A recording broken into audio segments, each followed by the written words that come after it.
I'll put a comment. Test the theory.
Is this for the game?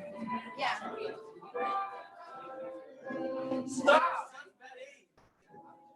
Okay. You want to start? Yeah, It's 7:42. Yeah.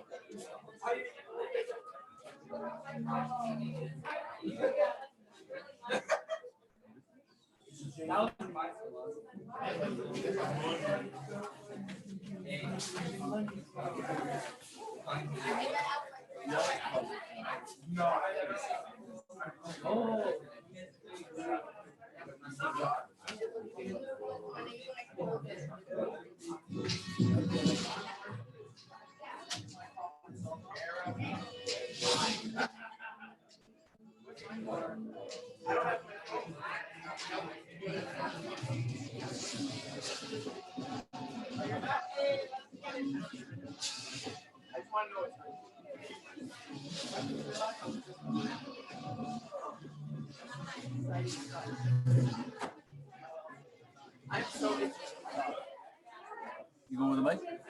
Am I? Yeah. And The red one? What am I doing? Just welcome. And welcome them too. yes. Is this, what is this? What are they on? YouTube?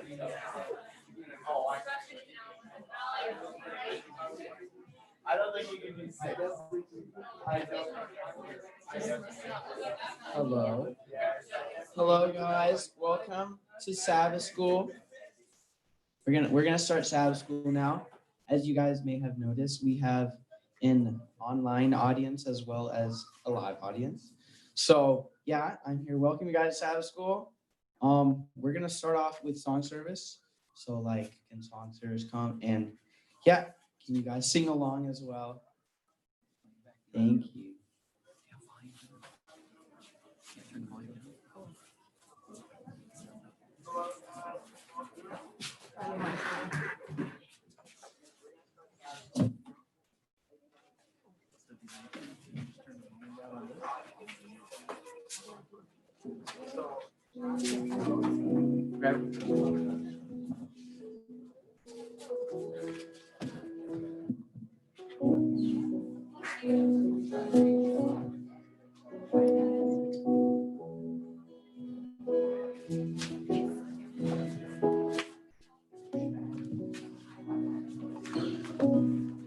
Things have passed away. Your love has stayed the same. Your constant grace, the cornerstone. You that place right word take, breathing in life again. You taught your sun to shine on darkest nights. For all that you've done, we will pour out a love this will be our anthem song. Jesus, we love you. Oh, how we love you. You are the one our hearts adore. Hopeless have found their home. Orphans have a home.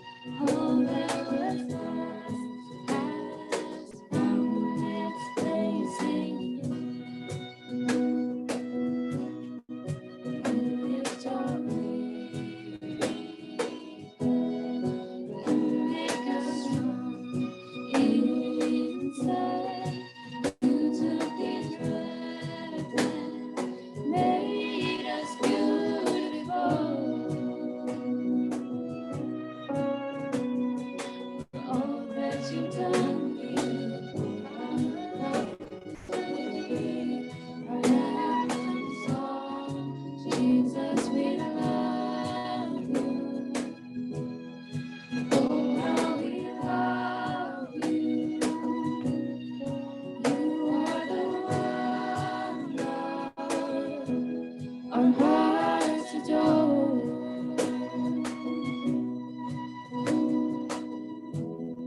Affection, our devotion, poured out on the feet of Jesus. Our affection, our devotion, poured out on the feet of Jesus. Our affection, our devotion, poured out on the feet of Jesus. Our affection, our devotion, poured out on the feet of Jesus. We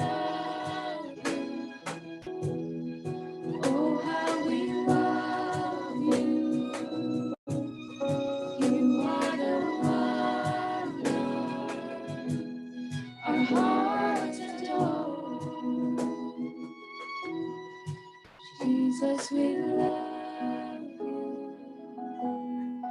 Oh, how we love you. You are the one our hearts adore.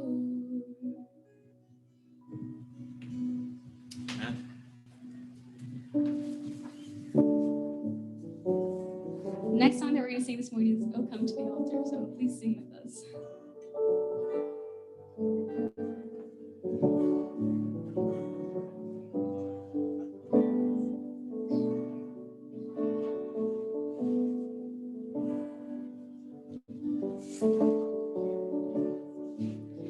Are you hurting and broken within? Overwhelmed by the weight of sin? Jesus is calling. Have you come to the end of yourself? Do you thirst for a drink from the well? Jesus is calling. Oh, come to the altar.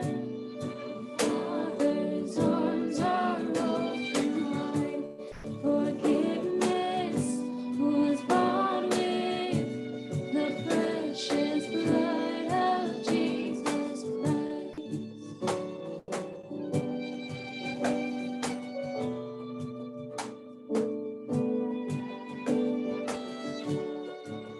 Leave behind your regrets and mistakes.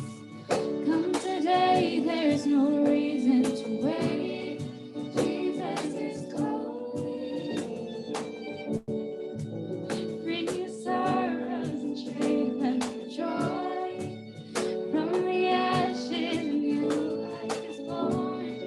Jesus is calling.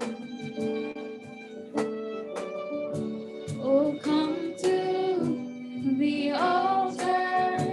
The Father's arms are open wide. Forgiveness was bought with the precious blood of Jesus Christ.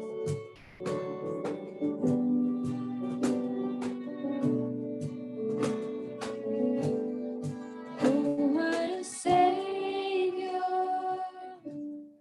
Isn't he wonderful? Sing hallelujah. Christ is risen. Bow down before him, for he is Lord of all. Sing hallelujah. Christ is risen.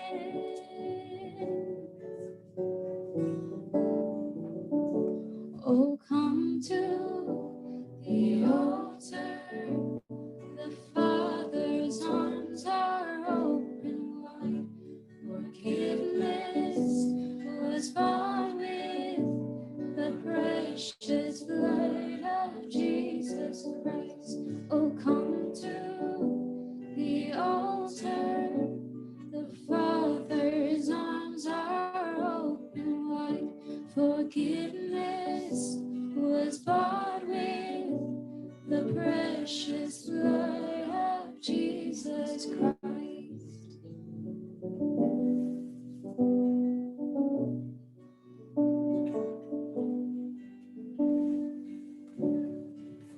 Please bow your heads for prayer. Dear Heavenly Father, we want to thank you for allowing us to gather here to worship you together. As we celebrate today as 4th of July, please be with us, our individual families. And thank you that we made it through another week. And thank you for keeping us alive and bringing us here safely. Help us to enjoy your day. In your name we pray, amen.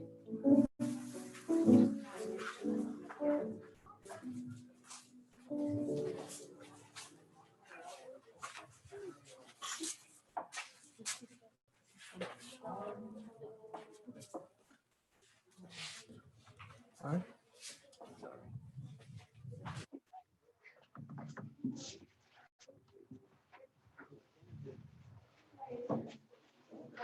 just one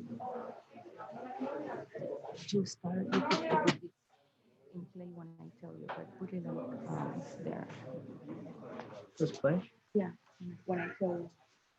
Hello, good morning. Thank you for coming here. I wanted to announce, I think all of you guys know, but we have some cars passing around for Pastor Lindsay. So if you have a chance, make sure that we sign it for her. And right now I want to try the game. I'm not sure how this is going to work, so bear with me. But let me see how we can do this. Yeah, you hold up the sign and then I can do this.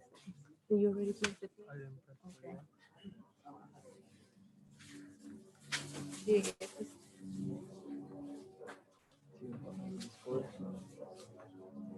Sorry, here. So we have a game here, and you have to look at the screen and see if you can see. They're trying to get the screen.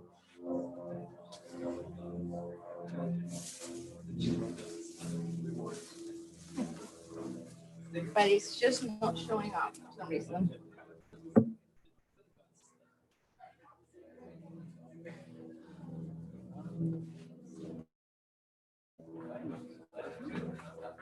Oh, there we go. All right, so here we are going to guess the worship song with the emojis. And if you can get it, we have a prize for you. All right, so here we go.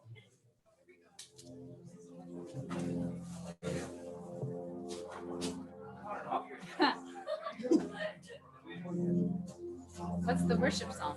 What's the worship song? This is really easy. Just Jesus loves me. That's right. Who said it first?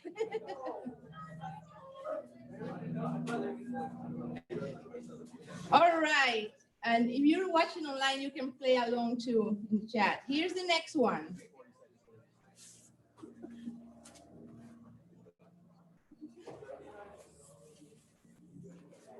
You say. That's right, you say. Go, Joseph. All right, next one.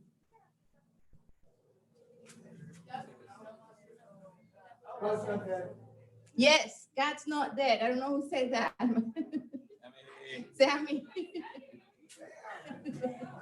hungry. All right, next one.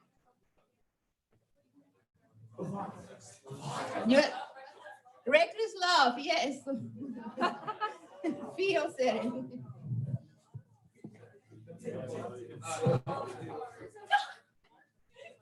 Jesus loves you.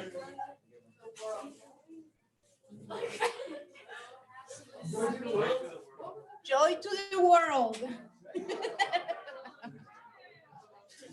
All right, we have 5 more.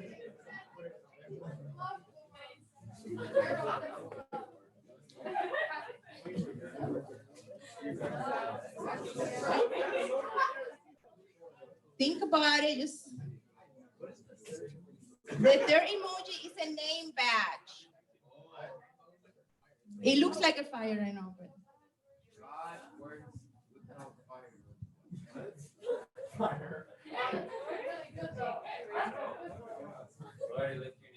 that's right.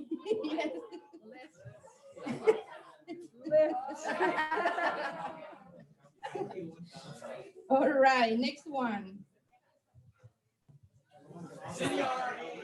That's city on our knees. I saw Joseph say it first. All right, we have 2 more.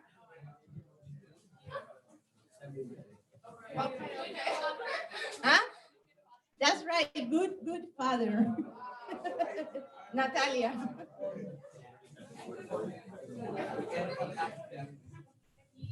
Forever God. Forever. It's forever God. Forever God. All right, here's the last one.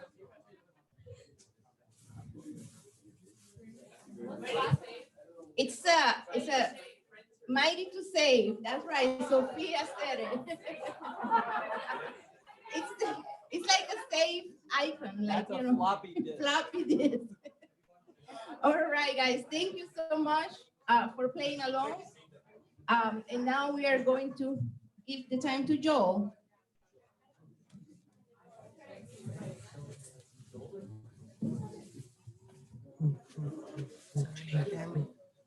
Okay, let's bow our heads for a word of prayer, and then we'll start our lesson study.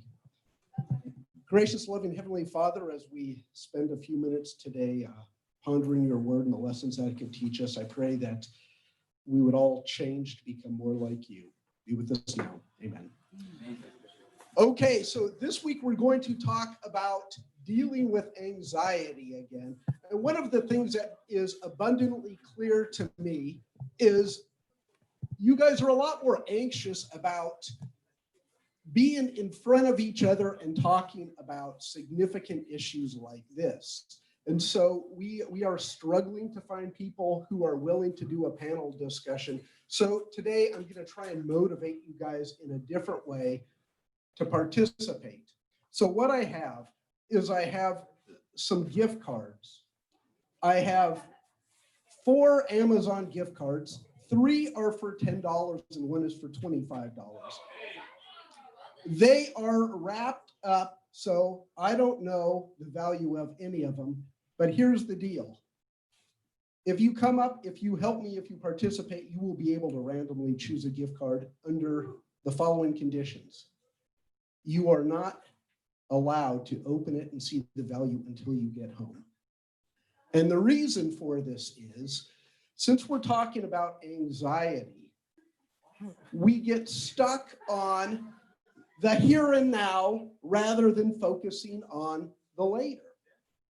So when it comes to heaven, we really have no understanding of how great heaven's going to be because all we have to do is compare it to the here and now. So my thought is, I want to see how much it will motivate you with what could be, how things could be.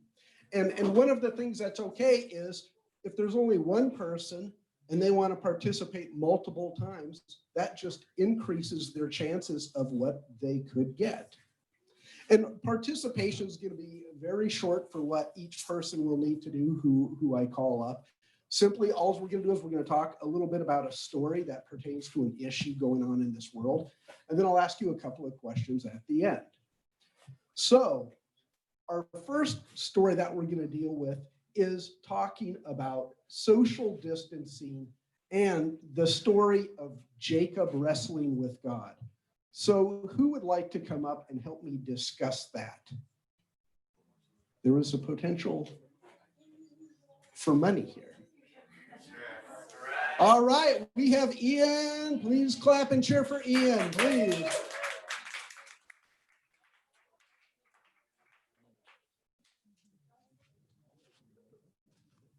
All right, now Ian has his own microphone. So Ian, what do you want us to know about you?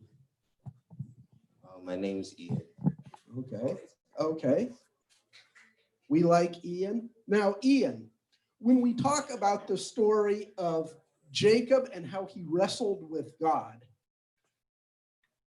the story starts out with Jacob being very prosperous and his father-in-law not liking that. So Jacob says, I need to go. And God says, go back to your homeland. And so Jacob's traveling back and he actually runs into some angels. Did you guys remember that Jacob actually ran into some angels? And so he's like, oh, this is good. God is with me. And so he goes and he finds out that he's getting close to where Esau lives. And so he sends some people ahead. And so he sends a servant ahead and the servant comes back and says, Esau's coming out to meet you. So here's my question for Ian, my first question. So if you're going to visit somebody and you get the message that they're coming out to meet you, what would you think? Just like without knowing the story, just like randomly. Just randomly. If you're going to visit some of your cousins and they say, we're going to meet you on the road, what would you think? I guess they're probably as excited to see me as I am to see them. Okay. Yeah, they're excited because they can't wait for you to come. So they're going to meet you part way. Now, when we talk about Jacob, what did he think was going on? Esau's like gonna come kill him or something. Yeah, he thought Esau was going to come kill him. So he decided that he was going to split his camp in two. Because if Esau was going to come kill him, they weren't going to kill all of them. And so it's interesting because what happens is they split into two camps, and then Jacob sends his 2 wives and his 11 kids in front of him. And he spends the night, what he thinks is going to be alone. But what happens? What happens that fateful night when Jacob becomes Israel? Okay, who knows what happens? Somebody give us some help. Who comes and talks to him, to Jacob? Yeah, so God comes to him, and Jacob becomes afraid, and so he starts wrestling. Now, what I like about Ian is a big guy, and I bet Ian could wrestle anybody here and take him down. Oh, yes. Oh, yes. Because Ian looks like, Chris, what was the word you used to describe yourself last week? Pretty built. Ian looks pretty built. So, Ian, do you exercise? Yes. Okay. Do you play sports? Do you wrestle or play football or basketball, or what do you do? I play basketball. Okay. So when you play basketball, how long do you play games for normally? Well, coach relies on me a lot, so if a game's like 40 minutes, maybe like 25, 30, you know. Okay. So here he is playing 25, 30 minutes because he's the go-to guy right here. But that's if it's overtime, because like games are only 24, so like 20 minutes on average. Okay, so 20 minutes. So imagine in the story of Jacob, he's alone, and when he encounters Jesus, it says they wrestle all night. Now, this very built man competes against a human for 20 minutes. What do you think it would be like wrestling against God for hours? Very tiring, because I mean, it's God, you can't beat him. So just be like pretty much useless at that point. Yeah. So when you wrestle God, you can't beat him. And it's interesting because one of the things that we learn from this story is we can leave people, but we never are far away from God. And it's interesting because what Jacob learns that night is no matter how strong people are, no one is stronger than God. So that is our point. So Mr. Ian, we have some cards for you to choose from. Where's my fourth one? So, Mr. Ian, you get to choose a card and then you get to take a seat. Which one would you like? He chose the blue one, which he will not open until when? I got home. Oh, yes. So thank you. Please clap and cheer for Ian. You can sit down.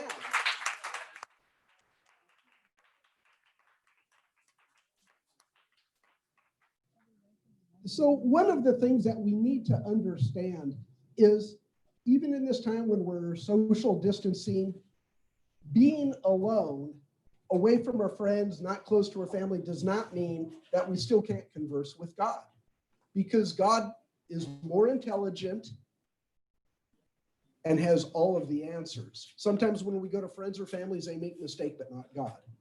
So our second story we're going to talk about is we're going to talk about illness, because we're living in a time of a pandemic. So who is familiar with the story of Jesus healing the leper? Someone please. Volunteers. Oh, ladies and gentlemen, please clap and cheer for Lucas Navia, the one and only Lucas Navia.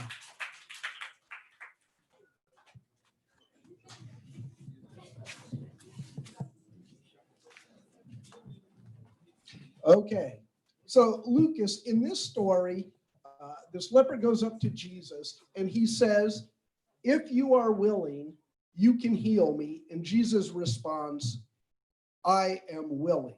So my question for you is, why do you think Jesus answered and says, yeah, I'll do it for you. Why do you think he didn't just heal him?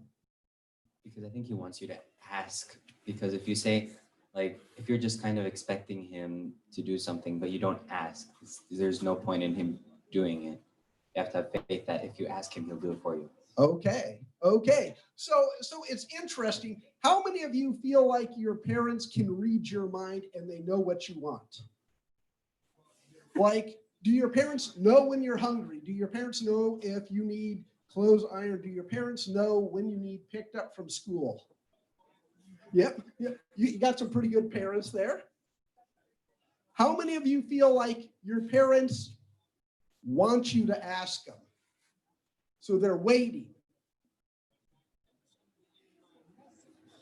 So why is it then that Luke has pointed out, why is it that God wants us to come to him?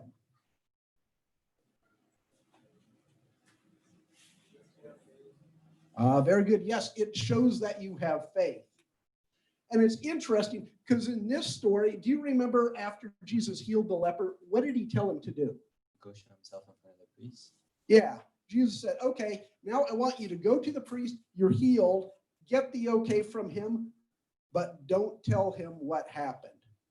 What do you think the purpose of that was?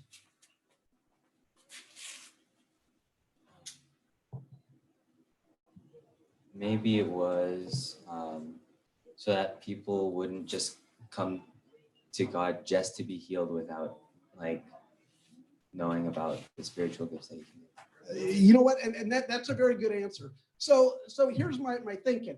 Okay, how many of you guys have some form of social media? Okay, most people here do. Who here has at least 5 followers? Okay. Who has at least 50 followers? Does anybody have over 200 followers? Okay, look at this. We got some people. Okay. Does anybody have 500 followers or more?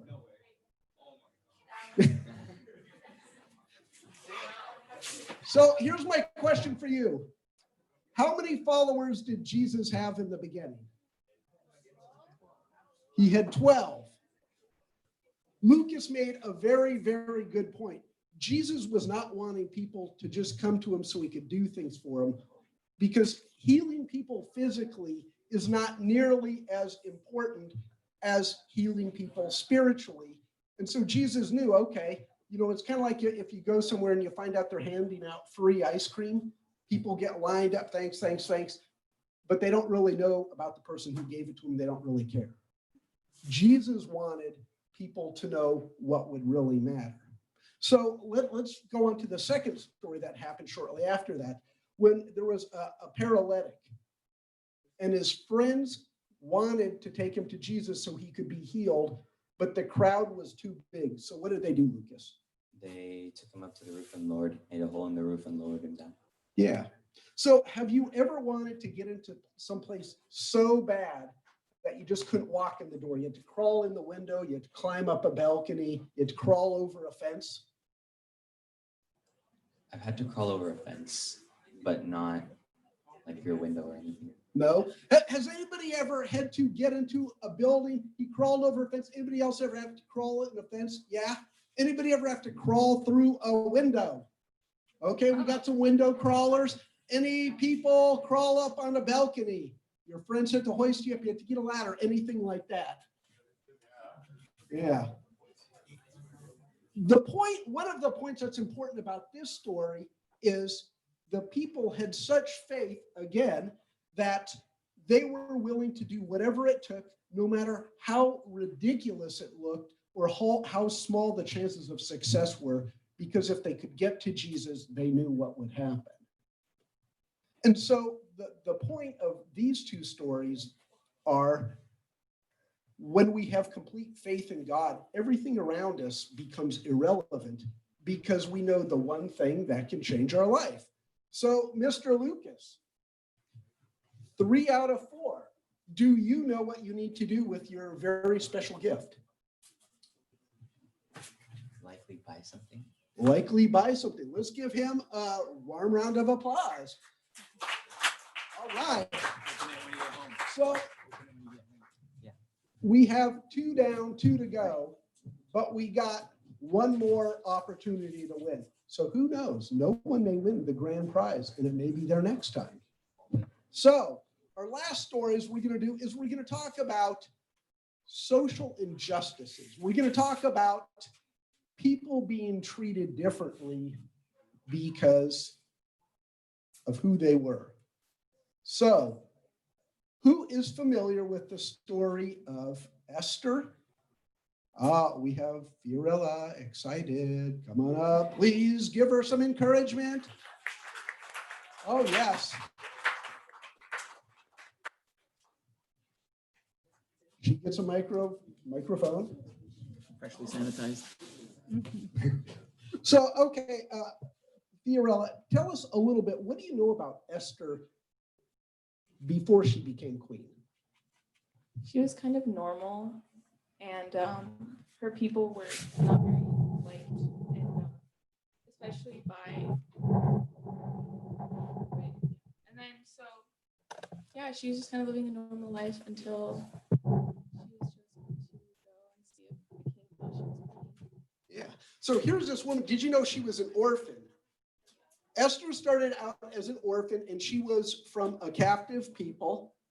And she's right. Then the king says, okay, we're going to have a contest to see who will be the best wife. And it was an important part of this story is when she's going to be put in the palace for this contest, Mordecai told her something very important. Do you remember what he told her? Before, when she was going to go to the palace, he told her, don't tell anybody. Yeah, don't tell anybody who your people are. Why do you think he didn't want her to say, I'm so proud, I'm a Jew? Because then people would probably think different of her, just like because of who she is. It's not because they know her, it's just because, oh, you're this type of person, then automatically they have stereotypes, I guess. Okay, yeah, so she's right. People will stereotype us before they get to know us based on the little bit they know about our race or where we come from. So it's interesting because she becomes queen and kind of talk us through the rest of the story. So she becomes queen and everything's fine. She's just kind of chilling. And then she finds out that there's a plan to like kill her uncle or whatever because he wouldn't listen to the king and his commands and then his sidekick. And so then she basically invites him to dinner and she wants to tell the queen and the king that he's trying to kill her uncle. And so she invites him to dinner and then they're there, but she gets nervous. So she has to invite them again a few times. And then finally she exposes him and he gets the treatment that he was planning for someone else. That's right. And it was interesting because one of the things that they wanted to do was they were going to kill all the Jewish people. And so Esther was super afraid because, like you pointed out, she knew her uncle would be killed and stuff. But Mordecai sent her the message and he said, just because you're in the castle, the palace, does not mean that you can hide there, that you will escape. So here's my questions that I want to understand then. Why do you think people sometimes, if nothing bad is going to happen to them, why do they ignore when other people are being treated poorly? I don't know. I guess sometimes people think more about themselves than the greater good, I think. So if they're not going through something, if they don't think they can relate to something, then they don't necessarily have that much empathy for someone who, or sympathy, I guess, even though they haven't been through it, for someone who actually is, because they see it from the outside and not from the inside. Because once they're the person who's experienced it, then they're going to see someone else who's not empathizing with them, and then they're going to be like, why are you not treating me this way? And then you realize that you haven't been supporting or feeling this way for someone who actually is going through something. Very, very well put, because a lot of times we think that we can escape a situation physically, but it doesn't mean it's not going to bother us in our mind. So there was this other story, and I don't know if you guys have heard about it, but it was when Paul was beginning to convert some of the Gentiles. And so Peter comes, and pretty soon the Gentiles and the Jews started getting along and they started eating together. But when the Jews found out that some of the church leaders were coming down, then they started treating the Gentiles bad again. They wouldn't eat with them. And so Paul gets really, really mad, and he says, Peter, you are supposed to be one of the chosen people, and you're treating them worse than the Gentiles ever acted. And not only that, but you led Barnabas and all these other people to act poor too. So do you think that peer pressure is a good excuse for not standing up for what's right? 100% no. Why not? Well, then if you're doing something because of peer pressure, it's not your ideas. So if you believe something, no matter what, if you're peer pressured to believe against it, then it's not your thoughts. So if your voice isn't, I guess if your voice isn't strong enough to speak for something you believe, I guess you just try and speak it anyway, because your voice should be heard even though it's shaking, I guess. Yeah, very, very well spoken. So let's give her a warm round of applause. And shoes. Okay. So when we think about anxiety, there's some lessons we can learn from it. I like how she put it. Your voice doesn't have to be brave for you to stand up for what's right, because as we learned in one of the earlier examples, God is always with you. So you're never really fighting a battle alone. And the third lesson we learned is about faith. Faith is more than enough in any situation. So let's bow our heads and we will have a word of prayer and then we will depart.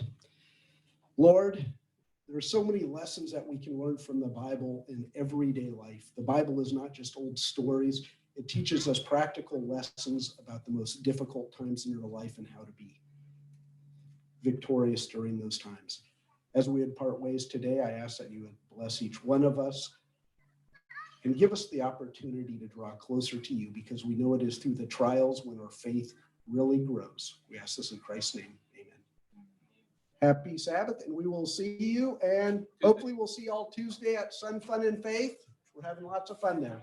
All right. There's snacks too. There's more snacks. Snacks and stuff. Oh, there's still some snacks. Please come finish, eat them. We got grapes, we got applesauce, we got muffins, we got water.